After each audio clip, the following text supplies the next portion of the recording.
Let's get started. We need to clap. Welcome to another study of the life of Christ. We're here today on fishing trip number 4. We're on a field trip. Where are we, guys? Yeah, a parking lot.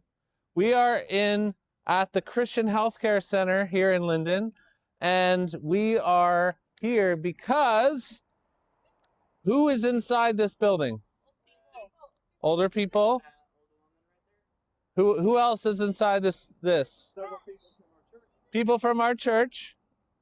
Other reason you would live here. You're sick. That was the main thing I was thinking about. Sick people, older people live here. They come here to get better. They come here to be cared for. This isn't a hospital. This is more of a longer term healthcare facility. And how do you guys feel about coming into a place like this? Sad? Okay. How else? Happy to see your loved one. What? Sad when we were here just a couple months ago, we had to wear masks because there's sick people here and there's people who could be infected by us, so they wanted us to wear masks, so that was uncomfortable. What else about this place do you think about when you would come here? It smells weird? Yeah? Could smell funny? What else? Is this a comfortable place to visit? No. It's an uncomfortable situation to be in. People are sick. People are struggling. Who here, this may be some of you, people are wired differently on this. Who here thinks it's easy to talk to older people? Who has a hard time talking to old people? Okay, kind of split. That could be your personality. I find it harder. It's like hard to relate because there's so many years difference, or they have things going on you don't understand, or there's just different stages of life that make it hard to connect. But it could be hard for most of us to relate to older people. Who likes talking to sick people? Who thinks it's uncomfortable to talk to a sick person? I mean, there's lots of reasons it could be uncomfortable, right? Like you could get sick from them. Like you go to the hospital and you're visiting your grandma and you like don't know how to make conversation because she's kind of like only half awake. Like that's what I think I struggle with, right? Yeah. So kind of when they're sick, you're like, ooh. So today in our passage, Jesus interacted with someone in this similar situation. Someone who's been removed from the normal community, someone who is sick, someone who has a disease, someone who has a contagious disease, right? Someone that Jesus is literally, the law told him, the Jewish law said, do not touch these people, okay? So Jesus is interacting with this type of person in this story. We're calling them untouchables. That is a phrase that, who has ever studied the Indian caste system? Isley, you just did this, didn't you? The Indian caste system? Did Eula do this in school? You did it in school? One of my kids did this in school. Okay, what are the classes in India? Oh no, Addie just did this. She just did this at school. They all got assigned different castes. So what are the caste system in India? Untouchable. Well, that's the bottom, is the untouchables. Brahmin is the top, like the religious leaders, right? And then you have like, I don't know the other ones in the middle. Merchants. And then like workers, farm worker type people, maybe. Okay, so what is the class of untouchable people? What is that in India?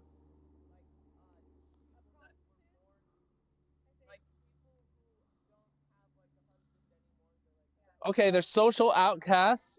They're very poor. You're not supposed to have them over to your house and then interact with them. Okay, they might be because of religious, they're Christians, and it's hard to get out of the caste system, right? Or the untouchable caste. Okay, so open up to Luke 5, verse 12. It's in your harmony on page 58 if you want to look, if you have one of these. Can you tell the passage one more time? Which one? Luke 5. Go to Luke 5, or you can go to your harmony, okay? Those are your two options. Luke 5:12-16. It's also in Mark. It's also in Matthew. That's why the harmony is Why cool. don't you open your Bible to Luke 5, okay? Follow along. Yeah. Thanks, bud. Oh, where'd it go? Oh, there it is. And then if you don't have a Bible, share with someone next door so they can read. You said page 61? Okay, so I need to edit that. Yep, page 61 in the harmony. Okay, Jesus still is 31. He's still in the Sea of Galilee area. We don't know which town is in. It says when Jesus was in one of the towns.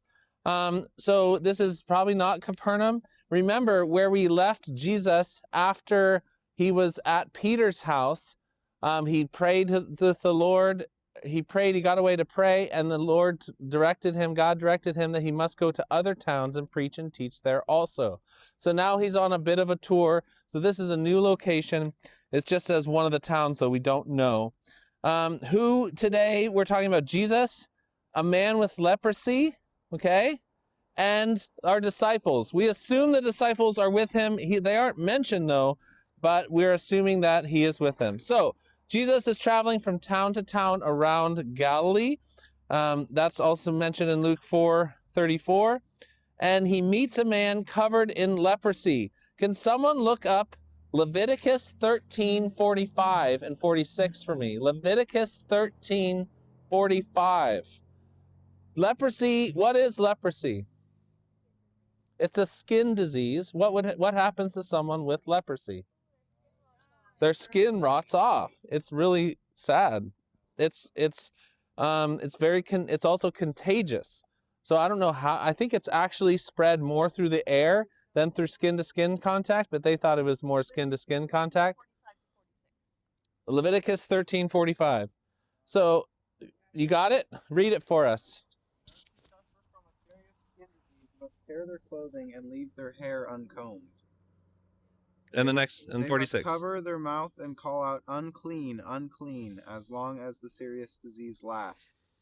Okay, so if you had leprosy, they would literally make you wear a mask too, which is crazy.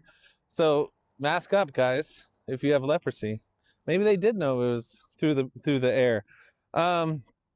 If you had leprosy at this time and in the Bible times, so that's Leviticus law, you had to separate yourselves from the community. You could not live among the other people because it was a contagious disease. People didn't want to get it. It didn't want to be spread. So you would have to go live in a leper colony. You literally had to live with other people who had leprosy, and you couldn't live with your family anymore. It would have been terrible. So Jesus was in one of the towns, and man, this is Luke 15:12. If you have your Bibles, follow along. A man came along who was covered with leprosy, okay? So he doesn't just have a little bit. Like we were talking about, his skin is falling off. It's all over. It's gross. It's very sad. And literally, they become numb. They lose feeling in all their fingers, and then they start to get injuries when they have leprosy. And it's a really sad and gross and contagious disease.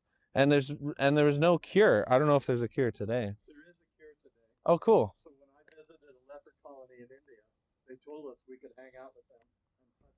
Oh, wow. And we preached the gospel in that leper colony. That's awesome. So my dad said that he was in a leper colony and they have a cure for it today. And he Why do they still have a colony of lepers if they can be cured? There's still the untouchable, the caste system in India that way, and that's what's the problem. Okay. So when this man saw Jesus, he fell to his face on the ground and begged him. So why is this leper out of his colony? Is he doing something wrong right now going up to Jesus? Yes. He is breaking the boundaries. He is not supposed to be doing this, but he's going to Jesus anyway. I don't know why, but I think he believed, I think he had faith that Jesus could heal him. So he went beyond what he was supposed to do and went and talked to Jesus. He says to Jesus, he begs him, Lord, if you are willing, you can make me clean. What does that statement tell us about this guy's, goes on in his mind? He has faith. He's not like, Jesus, are you able to do this? He doesn't even ask a question. He says, if you are willing, you can make me clean. That's a statement. He has faith that Jesus can heal him, which is probably what led him out of the leper colony. And to go find Jesus was his faith that Jesus could heal him, even though he probably wasn't supposed to leave. Now, verse 13. Someone read the first half of verse 13.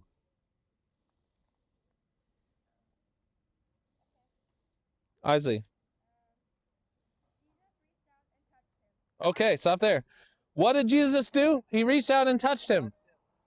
Why would Jesus do that? He's not supposed to. It says it in the Bible to not touch him. You're not allowed to touch a leper. It says it in the Bible. So why did is Jesus disobeying the Bible right now? What is his action showing? Yeah. It's showing love. It's showing care. Yes, Jake. Okay, since God made the rules, God can break the rules. He's the authority. Okay. All right. I think that could be okay. But what is, someone said it, why is Jesus touching the man? What do you think? Why is he doing it?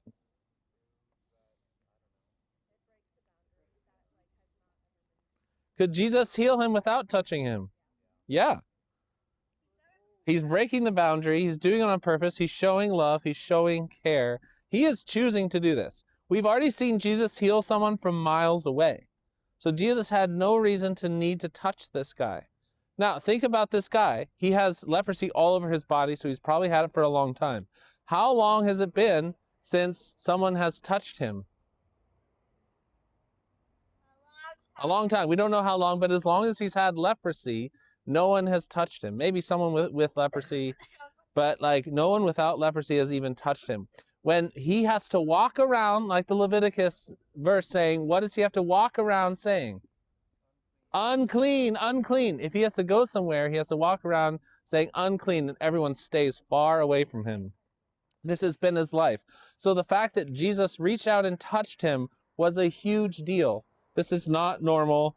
He is extending this hand to this man and doing something that he probably shouldn't be doing, but in love and care for this individual.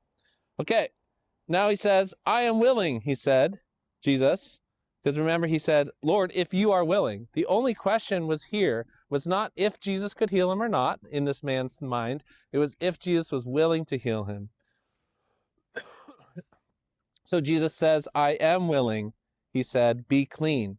Immediately the leprosy left him. Okay, I've seen like people on TV healing people and they're like touching people and like the cancer's gone. Like maybe that's true. Maybe some people are healed in that way. But this would have been so cool to watch. Why? You would have seen it, right? You would have seen the leprosy, his skin be healed visually immediately. It would have been so obvious and apparent that the leprosy left him because this was an obvious disease on his skin. So be clean. Immediately the leprosy left him. It didn't take time. It wasn't a special medicine. It was just a plain old amazing miracle. Okay. Jesus tells him now not to tell anyone, just to go and show the priest. So this was the normal way someone could be made clean. Would if they were healed, like if their body naturally fought the disease, they could leave the leper colony by going and showing themselves to the priest. And then the priest would say, okay, you're clean. You don't have the disease anymore. You can rejoin society. So it was a way for them to rejoin and have like permission. The priests were also kind of like the doctors then, I guess. They were kind of like maintaining they were the authority maintaining the separation, the isolation of the leper colony. And so he would give permission. So Jesus says, don't tell anyone, which is odd. Why is that odd? Yes, Jake.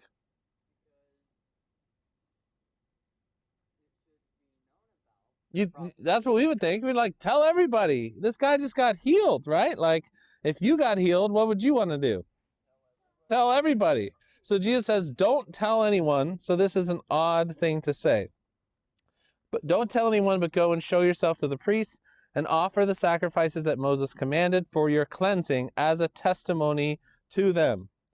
But here's what happened. It sounds like he probably did that. Yet the news about him spread all the more, so that crowds of people came to hear and be healed of their sickness.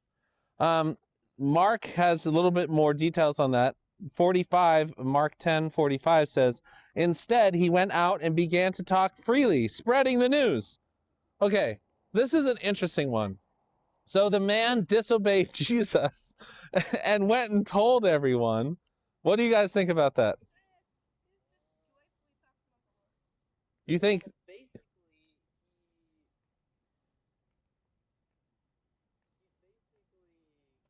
healed and then disobeyed. Yeah. So Jesus could have undone his healing, maybe, because he disobeyed. But I don't think he did. He tells anyone. I think he just... Yes, Asher?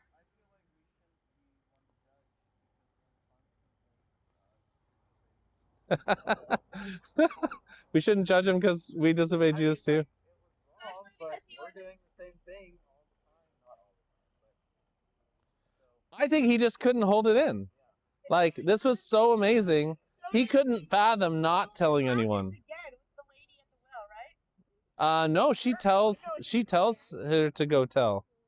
There are other people Jesus tells not to tell, I think.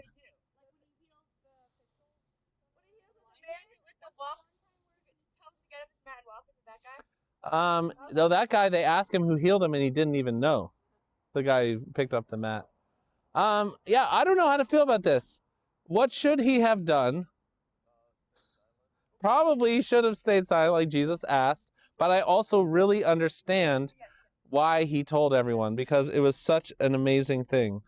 So Mark also says, here's probably an insight. Why do you think Jesus told him not to tell anyone? Yeah, it caused such a commotion. Yes, Georgia?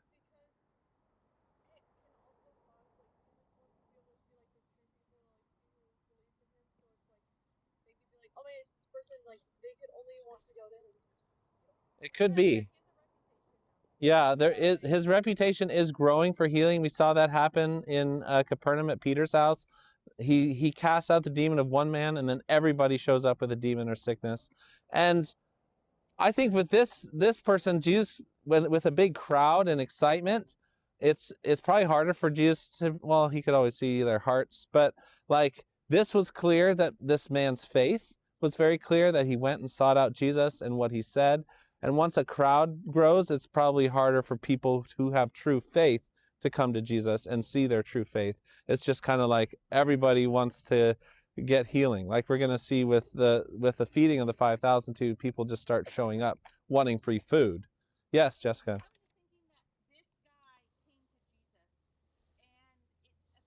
That this was not the exact plan for the day.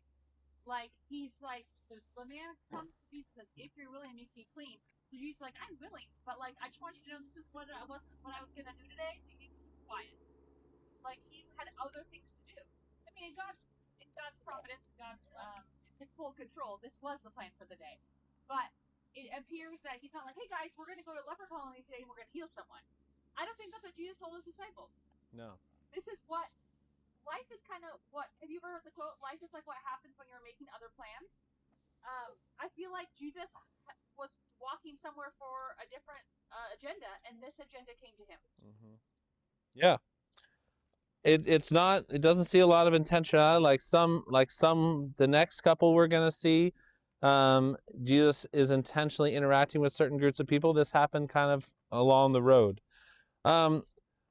So what happens is the news spreads about him so that crowds of people came to hear him and be healed of their sicknesses. Mark says, Jesus could no longer enter a town openly, but stayed outside in lonely places. So basically, this made it so he could not go into towns anymore. So that's why he told the man not to tell is because he was trying to go from town to town. From now on, there's such a buzz around Jesus that he has to really stay away from the towns. And he's already not going to Jerusalem because he doesn't want to get crucified too soon, because he's stirring up too much trouble with the authorities there. And now he can't even go into regular towns because there's so much activity around him. So Mark continues, he stayed outside in lonely places, yet the people still came to him from everywhere. Luke finishes, but Jesus often withdrew to lonely places and prayed. So, Jesus is still doing what he's on mission to do, but he's being restricted by the amount of people in interesting ways. Okay, let's talk about the method. How did Jesus operate today? Write this down. Jesus touches the leper and heals him. Jesus touches the leper and heals him. So this is the method. Jesus is not doing this accidentally. He didn't accidentally reach out and touch the man.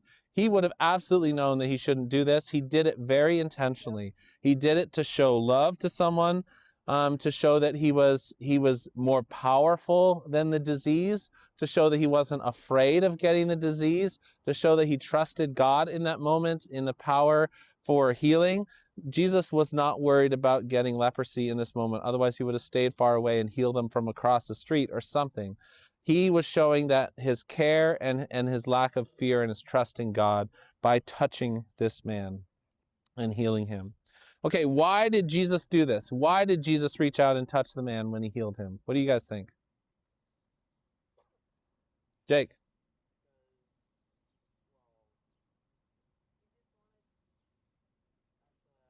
You don't know. Okay. Other thought? Why did he do this? What is he modeling for us?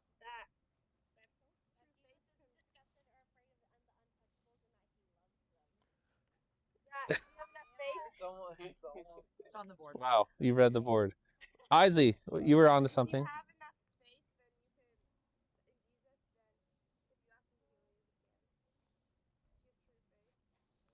If true faith, if you're led by the Lord to do something, like he knew that if God was directing him to heal this man, well, I guess if he got leprosy, then that was God's plan too. He was kind of trusting the plan, trusting the Lord in this. But I have down, Jesus isn't disgusted or afraid of the untouchables. He loves them. Thank you for reading that off the board.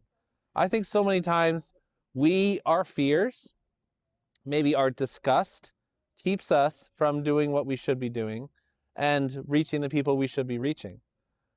We might not want to go to certain places because those people are weird or gross, or you could get sick. And our fear keeps us from doing the ministry that we should be doing. So Examples, homeless community. Yeah. Those are untouchable. I feel like we should have been at a homeless encampment today. Yeah. Okay. What else? People who speak other languages. Sometimes we're not going to sit with them because we're just like, we don't know how to interact with them. So our fear and our own uncomfortableness prevents us from loving people.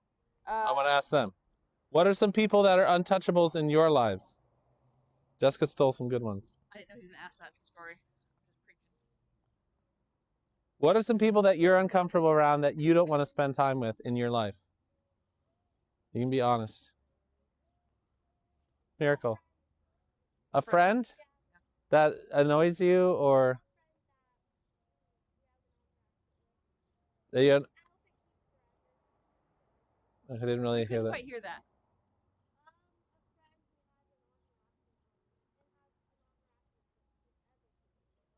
On harassment? Not So like, she has to leave her alone. There's like a Okay. policy. Okay. Got a policy. A bully? Yeah. The bullies could be, you don't want to interact with them because they're going to bully you more. Anybody else? What about like special needs kids in your school? Yeah.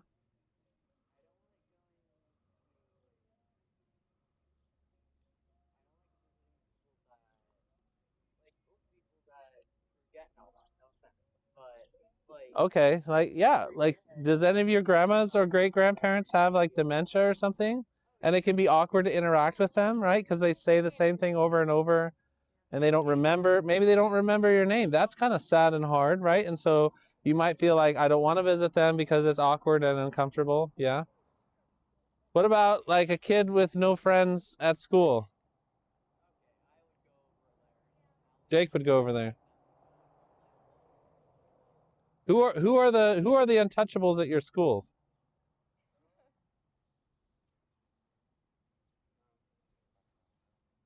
Is there a table of them at your school that you could imagine? Like, Oh, yeah, you would feel weird going and sitting at that table because what if other people might think? Well, that's great. But that's pretty typical, right? That there would be some people that people would think, why are you talking to them? That's weird. You shouldn't talk to them, right? There'd be a group of people that would have that opinion. Okay. For us, we should show blank to the people we might be blank around. We should show love to the people we might be blank around. You're on the set. Afraid. Awkward was the closest. Awkward. Uncomfortable. Uncomfortable. We should show love to the people we might be uncomfortable around.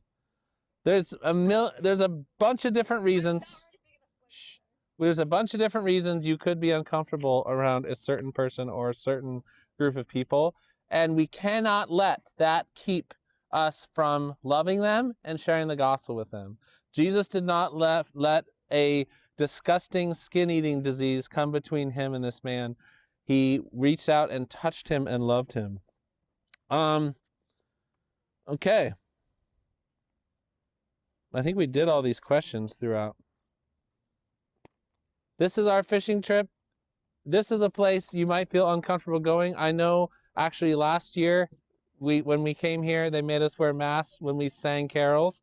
And then I had students, I won't name anyone, being like, can we not go back here because they made us wear masks when we went here to sing? And I know that was uncomfortable and difficult, but we did it anyway because we had an opportunity to share love to people. Yes, because why? Why? Do things that you're uncomfortable with to bless others. Because of love. We didn't do things, if we only did what was comfortable, we would never be self-sacrificial. We would never love people. We would stay at home and like avoid the world. But love tells us a different story. Love draws us outside of our comfort zones and brings us to people that we normally would not talk to, that society would tell us not to interact with. And it causes us to go beyond and break the barriers and the distance. Jesus reached out and touched this guy. All right. That's our lesson for today. Thank you, everybody.